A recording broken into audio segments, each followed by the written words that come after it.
ఒకవైపు కుంగుబాట్లు, మరొక వైపు లొంగుబాట్లు, అంతకు మించి ఎన్కౌంటర్లతో ఇప్పుడు నక్సలిజం కొన ఊపిరితో కొట్టుమిట్టాడుతుందని అంటే కనుక సాక్షాత్తు మావోయిస్టు కేంద్ర కమిటీ సభ్యులు తీసుకున్నటువంటి ఒక నిర్ణయం అయితే అదే అనిపిస్తోంది. ఎందుకనంటే చాలామంది ఆపరేషన్ కగార్ ఏదైతే జనవరి నెలలో చేపట్టారో, యాక్చువల్గా 1 ఇయర్ కూడా అయిపోవచ్చింది ఆపరేషన్ కగార్. సో ఈ క్రమంలో సుమారుగా చాలామంది చనిపోయారు, చాలామంది మృత్యువత పడ్డారు నక్సల్స్. వాళ్ళ కుటుంబాలకి దూరం అయిపోయినటువంటి పరిస్థితి, చాలా కుటుంబాలు దిక్కుతోచని స్థితిలో మన్యంలో అల్లాడుతున్నటువంటి పరిస్థితి స్టిల్.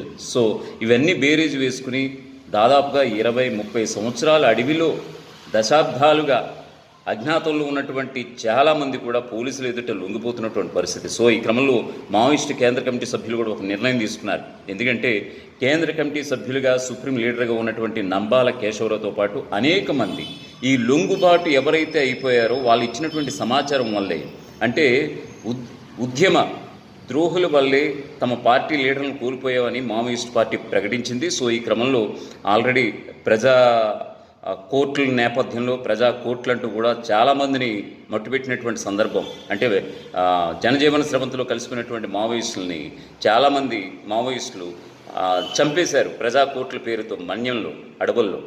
సో ఇది ఎక్కడ జరిగింది. సో ఇప్పుడు ఫైనల్గా ఒక డిసిషన్ అయితే తీసుకుంది.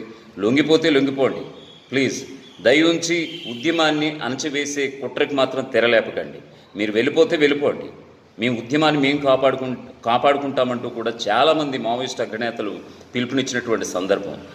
సో చూడాలి మరి దీనికి సంబంధించి. ఆల్రెడీ చాలామంది 20-30 ఏళ్ల నుంచి అజ్ఞాతంలో ఉండి అడవుల వెంట పడినటువంటి వారు చాలామంది కూడా ఒకవైపు ఒడిశా, మరోవైపు జార్ఖండ్, మరోవైపు తెలంగాణ, మరోవైపు ఏపీ, ఛత్తీస్గఢ్, ఇటువంటి రాష్ట్రాల్లో, అంటే మావోయిస్ట్ ప్రభావిత రాష్ట్రాలు ఇప్పుడు 4 ఉన్నాయి. జార్ఖండ్, తెలంగాణ అండ్ ఛత్తీస్గఢ్, ఒడిశా, ఈ 4 రాష్ట్రాల ప్రభావిత ప్రాంతాల్లో ఇప్పుడు లొంగుబాట్లు అయితే ఎక్కువగా ఉన్నాయి. మరి చూడాలి మరి దీనికి సంబంధించి ఏదైనా, అంటే కేంద్రం ఇప్పటికే ప్రకటించింది ఆపరేషన్ కగార్ పేరుతో చేపట్టినటువంటి ఆపరేషన్తో భారత్ నక్సలిజ రహిత సమాజాన్ని మేము నిర్మిస్తామని. మరి ఆ కోరికని స్వయాన మావోయిస్టులే నెరవేర్చేటట్టు కనిపిస్తున్నారు.